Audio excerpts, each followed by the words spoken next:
Assalamualaikum warahmatullahi wabarakatuh. Alhamdulillahi rabbil alamin alladzi allafa baina qulubina fa asbahna bi ni'matihi ikhwana. Asyhadu an la ilaha illallah wahdahu la syarikalah wa asyhadu anna Muhammadan abduhu wa rasuluh.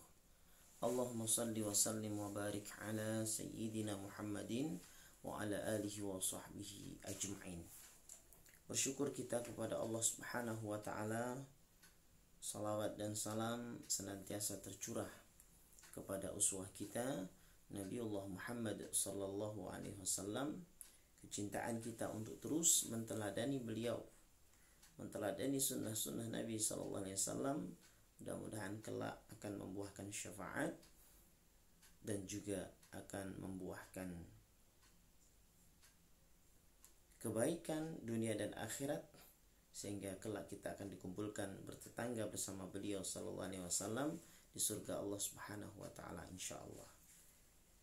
Kita akan ngaji hikmah dari sebuah kitab yang sangat bagus dan menarik sekali untuk dikaji, yakni kitab Al-Hikam karya Syekh Ibnu Athaillah As-Sakandari. Belajar dari kitab Al-Hikam ini sungguh luar biasa. Akan kita dapati bagaimana memetik hikmah supaya lebih bijaksana dan arif dalam kehidupan kita sehari-hari, baik secara pribadi maupun dalam konteks keluarga, dan lebih jauh lagi yaitu bermasyarakat. Yang pertama atau bahasan yang pertama yakni berkaitan dengan min alamatil i'timad 'ala al-amal nuqsanur raja' inda wujudiz zalal. Bahasan pertama ini berkaitan dengan bersandar diri hanya kepada Allah Subhanahu wa taala. Syekh mengatakan min alamatil i'timad 'ala al-amal, salah satu tanda bergantungnya seseorang kepada amalnya, nuqsanur raja, yakni kurangnya roja. Kurangnya roja di sini maksudnya adalah pengharapan terhadap rahmat Allah Subhanahu wa taala. Inda wujudiz zalal, tatkala dia mengalami sebuah kegagalan, ketidakberhasilan, atau bahkan ketika melakukan satu dosa. Jadi salah satu tanda di mana seseorang itu bergantung kepada ikhtiar, tawakal kepada ikhtiar. Ya. Jadi ikhtiar atau usaha atau amal itu adalah kurangnya pengharapan dia kepada rahmat Allah Subhanahu wa taala.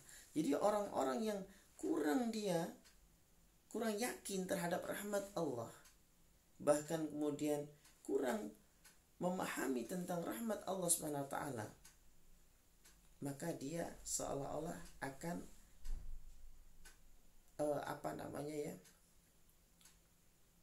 berikhtiar, atau seolah-olah dia bergantung kepada ikhtiar itu. Jadi kalau misalnya ikhtiar itu gagal, ikhtiar itu, proses dari sebuah ikhtiar itu tidak berhasil, maka dia akan kecewa yang sangat mendalam.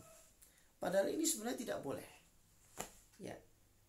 Kalau orang yang pandai memetik hikmah, maka setiap kegagalan dari sebuah proses, kegagalan dari satu usaha, maka itu akan menjadi sebuah pelajaran, dan dia akan pandai mengambil hikmah, pelajaran, ibrah dari apa yang kemudian dialami, apapun itu, baik itu keberhasilan maupun kegagalan. Bagi seorang yang pandai memetik hikmah, kegagalan bukanlah kegagalan dalam arti yang sebenarnya, tetapi adalah sebuah proses belajar di mana dia akan berhasil setelahnya. Tetapi bagi orang yang mudah putus asa, bagi orang yang mudah kecewa, maka kegagalan itu adalah seolah-olah adalah satu hal yang sangat menghinakan bagi dia, atau satu hal yang sangat merugikan bagi dia, bahkan seolah-olah sudah tidak bisa bangkit lagi, bahkan akan menjadi sebuah kecewa dan ratapan yang luar biasa. Ini bedanya. Maka seseorang yang bisa memetik hikmah dari setiap kejadian yang dialami, salah satunya apabila dia beramal, apabila dia berusaha, apabila dia berikhtiar lalu mendapati sebuah ketidakberhasilan, maka dia pun tetap bersyukur dalam hatinya. Sehingga ini dalam konteks apapun. Misalnya dia sedang sakit, diuji sakit oleh Allah Subhanahu wa taala, lalu kemudian sudah berobat ke dokter fulan, sudah melakukan ikhtiar herbal ini itu dan seterusnya, ternyata Allah belum memberikan kesembuhan, maka dia tetap bersyukur dalam hatinya dan dia pun pandai memetik hikmah. Ya Allah, mungkin ini buah dari dosa-dosa saya, di mana akan digugurkan dosa-dosa ini, di mana akan digelintirkan dosa-dosa ini, di mana Engkau akan berkehendak untuk menaikkan derajat saya agar lebih mulia melalui sakit ini. Bahkan akan memberikan satu pelajaran di mana nikmatnya sehat baru terasa ketika kemudian sakit. Sehingga di situ akan muncul syukur meskipun dalam kondisi sakit dan belum sembuh. Subhanallah. Ini yang harus kita latih dalam diri kita agar kita pandai menuai hikmah, agar kita pandai mengambil hikmah dari setiap kejadian. Jangan sampai kemudian kita suudzon, dan jangan sampai kita justru di dalam urusan rojak tadi, rahmat kita kepada Allah Subhanahu wa taala, artinya kita kurang di dalam mengambil atau kurang di dalam roja, artinya kurang di dalam meyakini akan rahmat Allah Subhanahu wa taala, bahwa rahmat Allah itu segala-galanya. Rahmat itu adalah kasih sayang, di mana ikhtiar beramal soleh atau beramal itu adalah cara untuk mendapatkan kasih sayang Allah Subhanahu wa taala. Maka tentu ada istilah-istilah penyemangat ya. Ya, apalagi seorang muslim ada istilah singkatan-singkatan yang dulu oleh senior-senior kita ya, oleh para asatid ya, dibuat supaya kita lebih semangat di dalam ikhtiar, tetapi menggantungkan rahmat hanya kepada Allah Subhanahu wa taala. Menggantungkan tawakal hanya kepada Allah Subhanahu wa taala. Ya, antaranya ada istilah duit, doa, usaha, kemudian ikhlas dan tawakal. Jadi ingat, usaha itu ternyata ya ikhtiar kita, upaya kita itu diapit oleh doa, diawali doa, kemudian diapit lagi setelahnya dengan ikhlas, dilandasi ikhlas, dan kemudian harus diakhiri dengan tawakal kepada Allah Subhanahu wa taala. Maka kenapa Nabi SAW sering mengajarkan kepada kita ketika hendak keluar rumah, bismillahi tawakkaltu 'ala Allah. Bagi yang mencari nafkah, bagi yang mau bekerja, bagi yang mau beraktivitas, bagi yang keluar dari rumahnya untuk melakukan aktivitas hariannya, maka bismillahi tawakkaltu 'ala Allah. Dengan nama Allah aku bertawakal kepada Allah, aku berpasrah diri kepada Allah. Ini sebagai perwujudan di mana kita Allahus Samad, bergantung kepada Allah Subhanahu wa taala. Jadi ikhtiar itu hanyalah jalan saja. Kita susuri jalan itu. Kalaupun ternyata ya di tengah jalan ada hambatan sehingga tidak sampai kepada tujuan, maka seorang yang dia pandai memetik hikmah, dia pasti akan bisa memetik hikmah. Misalnya bannya bocor, maka dia akan mengambil hikmah dari ban bocor ini. Apa? Untung masih selamat. Ban bocor di sini. Kalau sudah jalan ramai di sana gimana? Mungkin bisa blek, ketabrak. Mungkin dia bisa juga mengambil hikmah. Oh, masya Allah, untungnya bannya kempes. Ya, kalau enggak, ya misalkan gitu ya, maka saya nggak open dengan kendaraan saya ini, mungkin akan rusak bagian dari rodanya dan sebagainya. Ya, jadi ketahuan semuanya. Ya, oleh karena itu sahabat-sahabat subscriber sekalian yang dirahmati Allah, maka disinilah pentingnya di mana raja, kita berharap rahmat Allah, bukan berharap kepada amal, bukan berharap kepada ikhtiar, bukan berharap kepada usaha kita. Usaha tetap maksimal. Bahkan ada singkatan-singkatan para motivator itu 5 as. Bahkan ada yang menambah dengan 7 as, yaitu kerja keras, kerja cerdas, planningnya jelas, kemudian tuntas dan ikhlas. Ada lagi yang menambah dengan ngegas, ya. Ngegas artinya semangatnya ngegas, lalu ditambah juga dengan istilah tegas. Kalau dia sebagai leader, dia sebagai pimpinan, tegas, sehingga bisa memotivasi, bisa mengarahkan, bisa mengajak, bisa kemudian mendorong semangat dari anak buahnya. Itu kalau dia sebagai pimpinan. Nah, subhanallah. Itu. Jadi ini nasihat yang begitu indah dari Syekh Ibnu Athaillah Sekandari kepada kita, supaya kita ini pandai memetik hikmah dari setiap kejadian yang kita alami. Ya, kegagalan bukanlah segala-galanya. Kalau seseorang pernah melakukan satu dosa, lalu kemudian dia akhirnya malah kecewa terhadap dirinya, bukan dalam konteks muhasabah, ya. Akhirnya kemudian, sudahlah, saya ini ahli neraka, mengecam begitu. Tidak malah justru bertaubat, tidak segera mohon ampun kepada Allah, tapi malah hanya meratapi diri saja, maka dialah orang yang hina. Begitu juga dalam konteks kegagalan. Ketika kemudian kegagalan mengalami patah hati, patah semangat, sampai akhirnya berujung pada frustasi, depresi. Ini pernah terjadi, ada seorang adik SMA, ya, yang kemudian lulus, lalu kemudian berprestasi adik ini, ya, punya prestasi yang cukup bagus, artinya pintar lah gitu. Kemudian mendaftarkan satu beasiswa di satu perguruan tinggi yang dia pilih, ya. Apa yang terjadi? Ternyata ditolak, padahal dia ini berprestasi di sekolahnya dan kategorinya teladan, siswa teladan, pintar, tapi ditolak. Ketika ditolak itu, apa yang terjadi? Orang tua disalahkan, kakek neneknya disalahkan, ya, dan dia frustasi dan dia nggak mau kuliah, padahal di tempat lain banyak. Orang tuanya sebenarnya bisa mengusahakan, meskipun tidak sangat mampu, artinya mampu, ya, kuliah di tempat lain, tapi karena dia sudah merasa bahwa seolah-olah takdirnya saya di sini, dia melebihi Allah Subhanahu wa taala dalam urusan takdir. Maka kita nasihatkan kepada adik tersebut, janganlah begitu, ya. Kenapa? Gara-gara sebuah tujuan yang tidak tercapai, dalam hal ini misalnya perkuliahan, lalu kemudian dia tidak mendapatkan beasiswa yang diinginkan dan tidak masuk kepada perguruan tinggi tersebut yang dia anggap itu favorit dan keinginannya, lalu seolah-olah dia merasa bahwa ini adalah keburukan, ini adalah sebuah kejelekan, padahal sama sekali tidak. Masih banyak kampus-kampus lain yang bagus, berkualitas, ya, mungkin bahkan bisa mendapatkan beasiswa di sana setelah nanti masuk kuliah.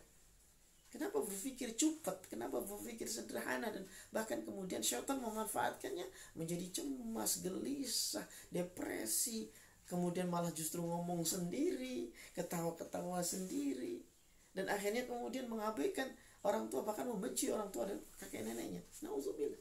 Jangan sampai ini terjadi, ya. Bahkan mungkin ini dialami oleh sebagian caleg, ya, misalnya, atau pejabat yang kemudian gedung-gedung, kalau bahasa Jawanya itu sangat bersemangat, ya, bahkan rela untuk mengeluarkan biaya untuk iklan, untuk baleho, untuk ini itu dan sebagainya, ditempel. Ternyata nggak jadi legislatif, nggak jadi DPRD dan sebagainya. Stres, tiba-tiba kemudian jadi stres yang parah, ya. Akhirnya malah frustasi. Buat apa? Berarti dia tidak memahami, tidak pandai mengambil hikmah dari setiap kejadian, dan dia termasuk orang yang kurang di dalam urusan roja, ya. Berarti dia tidak menyadari bahwa rahmat Allah jauh lebih penting, jauh lebih berharga daripada hanya sekedar amal, daripada hanya sekedar proses atau dari usaha yang ternyata belum membuahkan hasil tadi. Nah, jadi perlu diingat sekali lagi bahwa kita beramal, kita beribadah kepada Allah Subhanahu wa taala, tentu dengan semangat, tentu dengan proporsional, tentu menyesuaikan dengan sunnah-sunnah Nabi Shallallahu Alaihi Wasallam. Kalau itu adalah sebuah teknologi atau itu sebuah ikhtiar medis ataupun untuk kesehatan ataupun pekerjaan ataupun itu sebuah lahan-lahan pertanian, perikanan dan sebagainya, maka mengikuti sunatullah. Ya, mengikuti sunatullah. Maka kita berikhtiar, dan ikhtiar itu hanyalah ikhtiar, jalan, bukan sebagai tujuan. Dan ketika tujuannya adalah adalah Allah Subhanahu wa taala, maka apapun yang terjadi, maka dia tetap happy. Dia akan tetap senang di hatinya. Tetap bersyukur. Karena apa? Kenikmatan Allah jauh lebih banyak dari apa yang kemudian ujian kegagalan yang diberikan atau yang ditimpakan.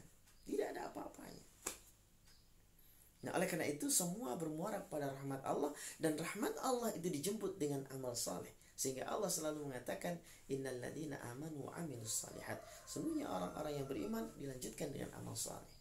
Dan amal saleh inilah cara untuk mendapatkan rahmat Allah Subhanahu wa taala. Tentu semuanya nanti dikaitkan dengan ikhlasnya, tawakalnya, ya, dan mencocoki apa yang dicontohkan. Ya, kalau dalam konteks agama ya tentu contohkan oleh Rasulullah Sallallahu Alaihi Wasallam dalam sunnah-sunnahnya. Ya, jadi ini satu hal yang sangat penting yang hendaknya kemudian kita harus perhatikan. Nah, bahkan kemudian hadza min fadli rabbi liyabluwani aashkuru am akfur wa man syakara fa inna ma yashkuru li nafsihi wa man kafara fa inna rabbi ghaniyyun karim. Ini merupakan karunia Rabbku untuk menguji apakah aku bersyukur atau kufur terhadap nikmat-nikmat Allah. Barang siapa yang bersyukur, maka sesungguhnya dia bersyukur untuk dirinya sendiri. Namun barang siapa yang ingkar, kufur nikmat, maka sesungguhnya Rabbku maha kaya dan juga mulia. Ini menunjukkan bahwa kita hanyalah berkewajiban untuk berikhtiar, berusaha seoptimal, semaksimal mungkin. Adapun kemudian dalam urusan raja, pengharapan hanyalah berharap kepada Allah Subhanahu wa taala. Jangan berharap ke manusia. Jangan berharap ke bos kita. Jangan berharap ke dokter. Jangan berharap ke obat-obatan.